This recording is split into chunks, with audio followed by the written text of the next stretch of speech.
I'm Gino the Magnificent. As we approach the final days of the 2024 primary elections for sheriff, that is going to be on August 20th, reviewing some of the town hall meetings about some of the candidates and podcasts that they've done, I must say it is quite comical to see the characters that are running in this race. But exposing them is my number one priority.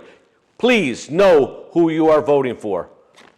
What is this, Rosie? Those envelopes have been sealed medically in a mayonnaise jar since noon today.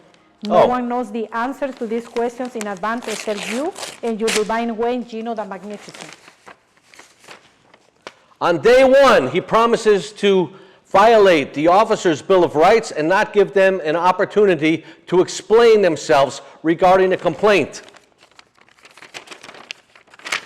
Who is G.I. Jane Knapp?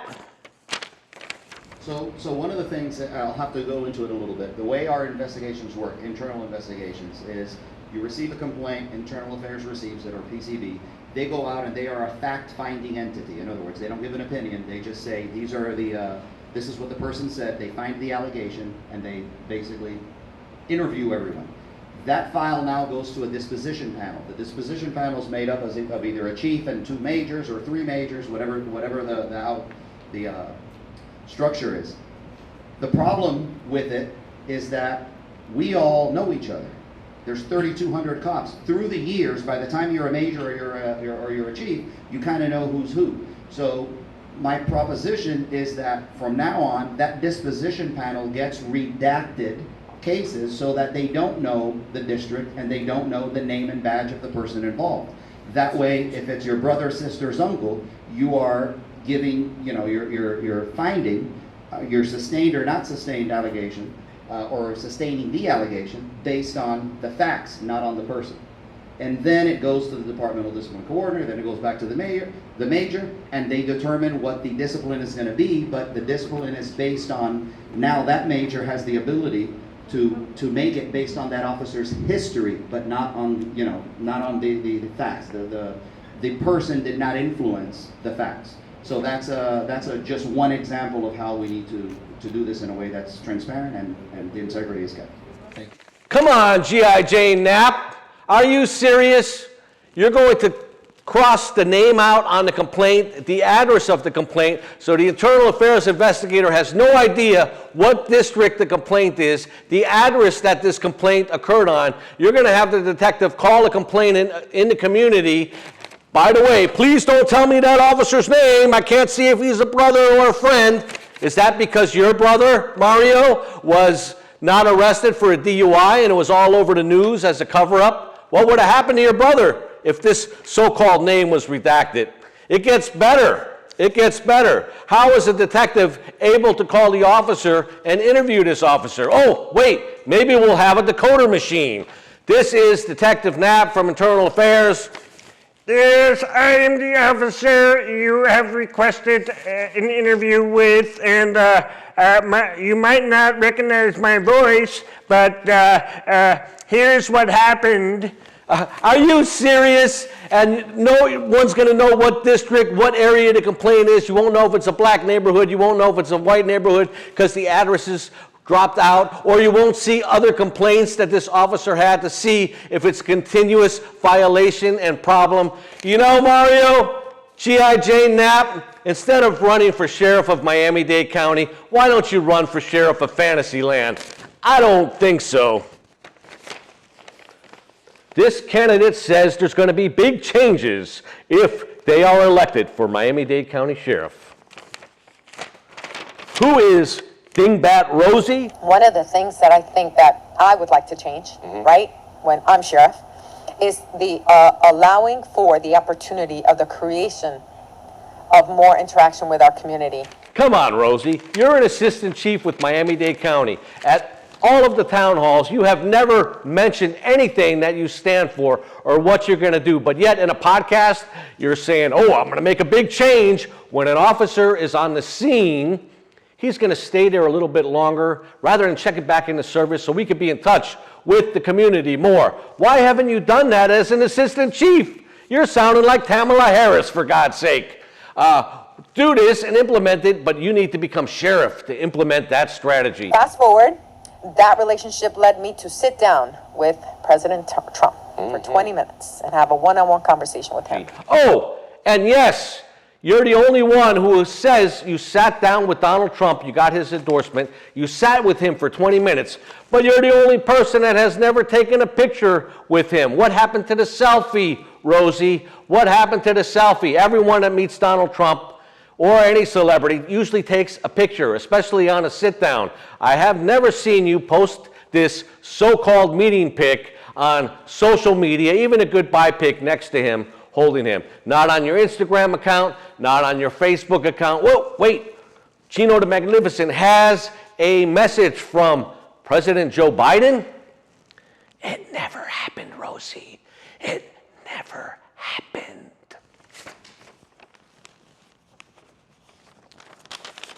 They are the two most shadiest candidates running for Miami-Dade County Sheriff's Office. Who is the two Joes, which just happen to be the two Joes ex-commissioners? Let's see which one of the Joes this is. He is the most qualified candidate when the Sheriff's Office takes over corrections, and it's not James Reyes.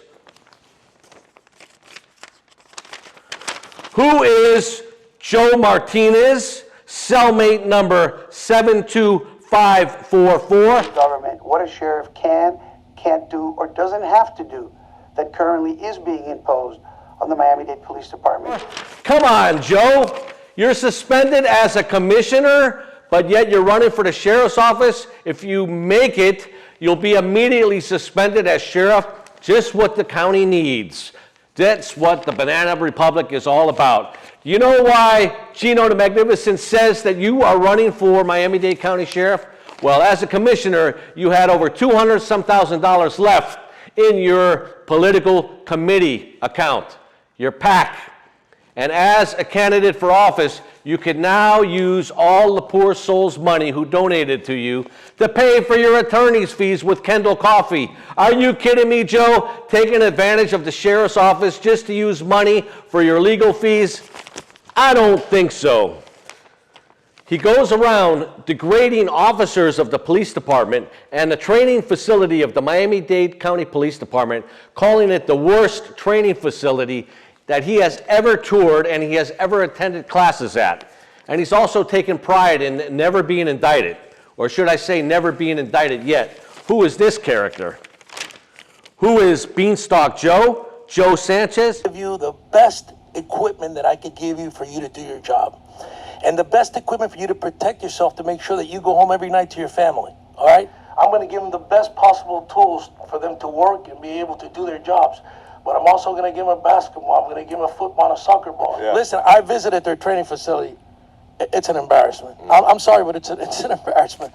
So, Joe, let me ask you a question. What class did you take, what training did you take at the Miami-Dade Police Department? I didn't know they have a meter maid class. Did you take a meter maid class so you don't hurt your manicure when you're putting the parking ticket inside of the windshield?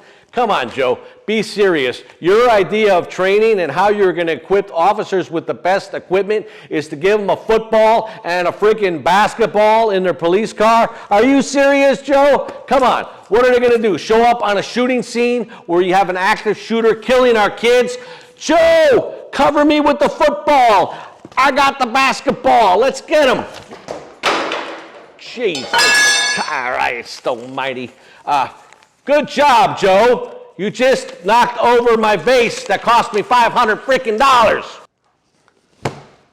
Out of 11 Republican candidates, go home, ask your family, friends, and your kids, should the next sheriff of Miami-Dade County be a defense attorney who has diligently been getting criminals, putting them back out on the street, going against police officers since his retirement? If the answer is yes, then you have your sheriff candidate to vote for. If the answer is no, guess what? You just eliminated him and we're down to 10 candidates. Should the next sheriff of Miami-Dade County be a politician? If they answer yes, then you have 2 candidates to vote for. one that has been indicted and one that has not been indicted yet. If the answer is no, that we're trying to get politics out of the police department, then you just eliminated 2 more candidates. And you have other candidates to vote for now and choose from. Ask, should the next candidate for Miami-Dade County Sheriff, should the sheriff be a man? If the answer is yes, then guess what? You just eliminated another candidate. Get her out of here. Get her off the ballot. Don't think about voting for her. Ask the final question, a very important question. Should the next sheriff of Miami-Dade County have hair? If the answer is yes, you just eliminated all the candidates except Jeffrey Giordano. He is the only candidate that will have the officer's back. He is the only candidate that looks presidential. He is the only candidate that can appear in front of cameras like a movie star and be able to give sound bites that make sense to the community. He will bond and bridge the gap between the community and the police department. Vote Jeffrey Giordano for sheriff. There's your answer, and I am Gino the Magnificent, and those are the messages I'm getting from the spirits. We'll see you in November.